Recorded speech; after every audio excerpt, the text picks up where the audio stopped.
Hi everyone, my name is Jack and today we're going to take a look at another horrible case with you. Monday, September 14th, 2015, was remembered by 16-year-old Nolan Buchanan as the best day of his life. The day before, he had spent Sunday with his girlfriend. A traditional morning mass with his girlfriend's family, followed by a get-together with friends and a wonderfully romantic evening. Waking up on Monday morning, next to his favorite girl, the teenager felt like a free, successful, and influential businessman before whom the whole world is open. After all, he was now the owner of Buchanan Construction. The young man was going to inherit cars, a house, land, monetary assets, and made plans how he would manage the family business alone and certainly do it better than his father, who brought the company to bankruptcy. It would seem that what could go wrong? Already on October 1st, 2015, Nolan Keith Buchanan was arrested at Bonita High School in Bonita, California, by the El Dorado County Sheriff's Office. Nolan was incarcerated at the Juvenile Treatment Center, JTC, in South Lake Tahoe until June 13, 2018, when an El Dorado County jury of 7 men and 5 women found Buchanan guilty of 3 charges. The jury took just 2 hours to reach a verdict. The young man was sentenced to 150 years in prison with the possibility of parole from the 25th year of his sentence. This is how his plan to take over the family business ended. Neighbors and classmates spoke of Nolan as a model kid and a good student. "As far as I know, he was a good kid," Bonita High School student Campbell Ruxton would later say in an interview. "He always cared about school. He seemed very kind. He was very nice. I'm even surprised he was arrested." But what really happened in the Buchanan family? Let's break down this horrific case in detail. Molly first met Adam Buchanan when she came to apply for a job at his firm as an office manager. By the time they met, Adam was already divorced and raising his son Nolan from a previous marriage on his own. Cheerful, sociable, and cheerful blonde immediately attracted the attention of the owner of the company. The interest was mutual. Molly fell in love, started a romance that turned into a serious relationship, and her move to Adam. Molly dreamed of a real, loving, friendly family and tried to build a wonderful relationship with her stepson. Soon she became pregnant. Gavin was born. People who knew the Buchanans claimed that they were a fairly close-knit family of 4. The head of the family, who owned a construction company, earned enough to ensure a comfortable life, and the family even purchased vacation property in El Dorado County, California. A small cabin sat on 19 acres in Greenwood, a rustic cabin with no electricity, water, sewer, or gas. Adam, who worked in construction, took an active role in remodeling the house, and the family began to visit there often. On September 13, 2015 at 10 a.m., members of the Garden Valley Fire Department responded to a wildfire in Greenwood Township in western El Dorado County, on Highway 193 between Cool and Georgetown. Upon arrival, they found the fire had destroyed 10 acres of the property. A cabin located on the property was still smoldering, but had burned to the ground. The fire department personnel observed charred remains in the ashes. The scene of the fire was not touched, and at 11 a.m. firefighters called the El Dorado County Sheriff's Office. No one had yet realized what was at the scene. Firefighters were almost certain that the victim of the wildfire was a pet trapped in the house. The arriving coroner was faced with a daunting task. The remains of the house were still smoldering, and there was no way to examine the inside of the house. They had to wait for the flames to finally die down and for the temperature to drop slightly. As the coroner examined the house, he smelled the sweet odor of burnt flesh and later discovered a human skull and a burned chest. It appeared that the tragedy had claimed someone's life. The officer requested backup. Officers from the sheriff's office arrived and conducted a thorough examination of the scene. The conclusion was obvious. The small, secluded, and remote cabin was not the primary residence of its owners. Rather, it was most likely a country cabin where people came to vacation. A Dodge truck and trailer were found on the property adjacent to the cabin. It was possible to run the license plates and find out who the car belonged to. The owner may have been the victim of the wildfire. It didn't take long to find out that the vehicle and trailer belonged to Buchanan Construction, a company owned by a man named Adam Buchanan. The man in question lived 160 miles from the scene of the accident, about 3 hours away in Bonita, California. This information confirmed the assumption of the police, who decided that the house was just a country residence for those who vacation here from the hustle and bustle of the city. It remained to be seen who was inside, Mr. Buchanan himself or someone else. The name of the owner of the company gave the detectives their first clue, with which they began their investigation. The Bonita police officers were tasked with checking to see if all of Buchanan's family members were well and at home. They went to the correct address and were soon in the Buchanan's driveway, where they noticed a white Ford pickup truck. At a knock on the door, Adam's 16-year-old son from his first marriage came out. He greeted the uniformed officers with surprise and asked what brought them to him. The officers decided to first find out who was in the house so as not to frighten the household. Perhaps the company car had been taken by someone from the company and not the owner himself. Nolan Buchanan said his father Adam had gone away for the weekend to his country estate, 160 miles away, with Molly and their 8-year-old son Gavin, and they were due back in the evening. According to him, his father had left him to look after the house.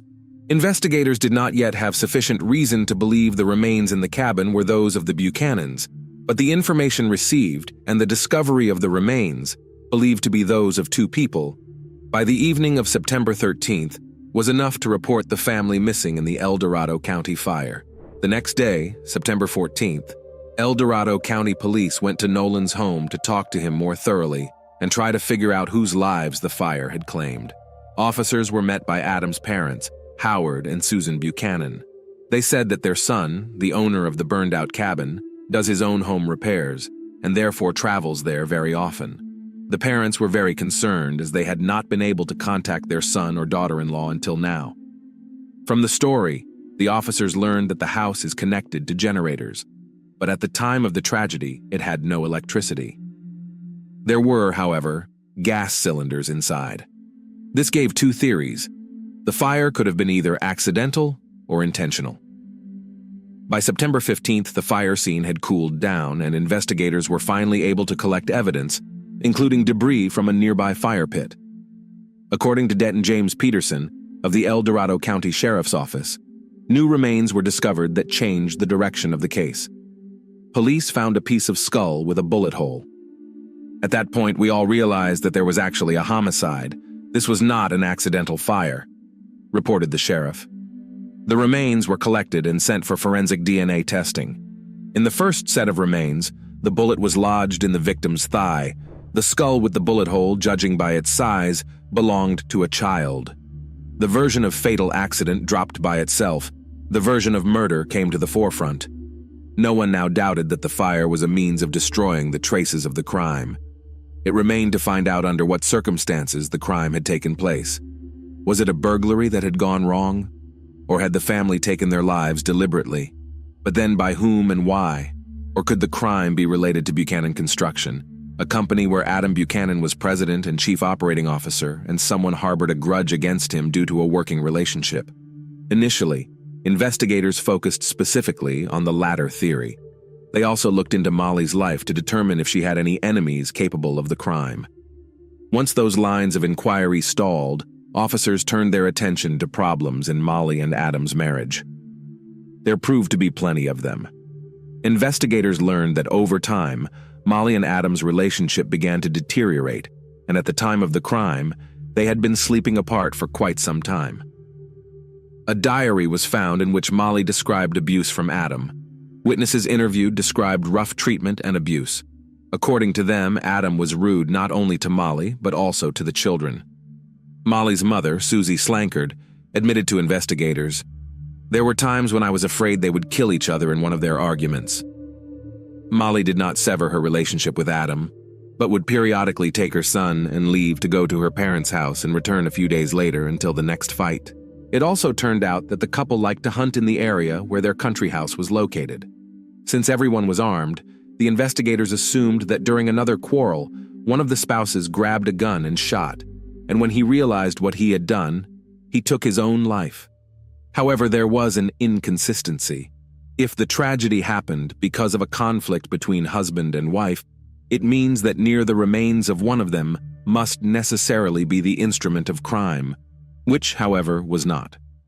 Investigators speculated that the weapon may have been damaged in the fire and may not have looked as obvious as expected. Over the course of 5 days, forensic team members took turns removing ashes from the home. The search was conducted with surgical thoroughness, but did not yield the expected result. No weapons were found in the house. By this time came the data of forensic examination.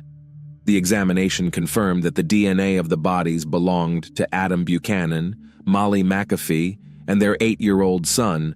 All 3 victims had suffered gunshot wounds before the fire, and the angle of the bullet wounds ruled out the version that someone took their own life.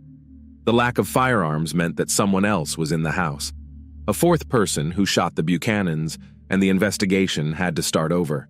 Police had no choice but to turn to the 16-year-old son of the deceased. Nolan told officers that the family drove away in an old Dodge truck. According to the son, his father decided to use the company vehicle rather than his personal Ford, which was parked in the driveway, because he had loaded the truck and trailer with rocks that he was going to decorate the area near his country cabin. It was this truck that police found near the burned structure. When asked why Nolan did not go on vacation with his relatives, the young man, as in the first interview, said that he had a duty to look after the house and garden during the absence of his father and stepmother. Nolan also said that they had a neighbor growing forbidden grass on the edge of the Buchanan property, which caused his father to have frequent arguments with this neighbor, demanding that he stop planting the grass and threatening to go to the police. Talking about the family business, Nolan told of the company's financial difficulties. Things were not going well. The company was undergoing downsizing and the number of employees was down to 5. From what his father said, the debts associated with the business were increasing rapidly. So now the investigation had a lot of useful information, and the detectives had a suspect, a neighbor, especially since in that area, violent crime was often linked to the cultivation of illegal herbs. Detectives felt that the threat of going to the police could have led to the murder of Buchanan and his family. The problem was, no one had any idea which neighbor they were talking about. Investigators canvassed the neighborhood, interviewing all the homeowners in a row. The tactic was successful. They found a man who confirmed the story of a quarrel with Adam over growing a forbidden crop. But according to him, after a sharp conversation, the conflict was over. The neighbor had an alibi, and another version turned out to be untenable. What remained to be dealt with was the financial crisis that had hit the family's business. On September 18th, the police visited Adam's company and interviewed the employees. Nolan's words were true. The company was in a sorry state.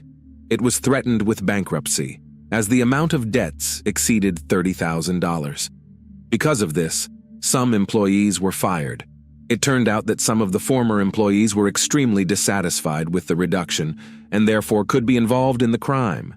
And that's where investigators got lucky.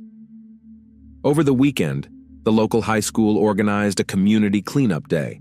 The students were clearing debris from a business park just a mile from Adam's construction company. It was there on September 19th that a small purse with a wallet and identification cards belonging to Molly McAfee and Adam Buchanan was found under one of the bushes. A .22 caliber rifle was lying nearby. Detectives immediately went to the scene of the discovery. The county sheriff's office made a new assumption. The perpetrator had massacred the Buchanan family with the found rifle and, covering his tracks, had taken their documents from the crime scene. The discovery was important because it meant that someone had traveled all the way to Greenwood to kill the family and then returned to Bonita to dispose of the bag and murder weapon. It appeared to be a Bonita resident. The proximity of the evidence found to the location of Buchanan construction strengthened the theory that the boss was massacred by one of the disgruntled employees. Detectives sent the firearm and the bag of documents for examination, requesting a warrant to inspect the company's records and premises. Here, the investigators got lucky a second time. During the search, they gained access to a video surveillance camera installed on the firm's premises. By happy coincidence, the lens of the camera was directed not at the company's territory, but at the center of the parking lot. After this discovery, the case was just days away from being solved. Since it was already known that the family had gone out of town on Friday, investigators reviewed Friday's footage and were surprised to find that Adam had attached a trailer filled with rocks to a Ford F-150, not a Dodge truck as Nolan had told them. Detectives realized that the young man had deliberately manipulated the investigation. If the white Ford had towed the rock trailer to the cabin, then someone must have driven it back and parked it in the driveway of the Buchanan family home. Investigators re-interviewed Nolan, trying to keep him safe while getting as many details as possible. Nolan again recounted his weekend, where he had been, and who he had seen. Only this time they asked him what movie they had seen at the cinema, how he had paid for the shopping at the mall, and how he had paid for dessert on a date. The unsuspecting Nolan answered, with his father's credit card. The officers then applied for a warrant to search Buchanan's home in Bonita, search the vehicles, and check financial records. The Ford automobile was still parked in the driveway. It was closely inspected, and they noticed reddish soil sticking to the wheels, similar to that in Greenwood. If the Ford had been used for a trip last weekend or earlier, traces of soil might have remained, but they would not have been as obvious. Unfortunately, the fire had destroyed the wheel tread marks near the country house, but the dirt buildup indicated that the car had probably been to Greenwood recently. Detectives tracked the bank card payments and found that Adam Buchanan had used his credit card on Friday, September 11th, at fast food chain Taco Bell on his way to Greenwood. Nolan, on the other hand, claimed he stayed home, did not go with his parents, and had the credit card in his possession. Detectives went to the diner and checked the security cameras. They saw exactly what they expected, a white Ford instead of a truck. When detectives searched the Ford, they found a Taco Bell receipt dated September 11th that included not 3 but 4 drinks. Evidence collected at the scene of the fire similarly pointed to 4 drink cups. So Nolan was in the car? The next credit card transaction took place on Saturday, September 12th, at the Valencia Club bar in Penryn, about 30 minutes away from the cabin. Adam's parents had previously told detectives about the bar.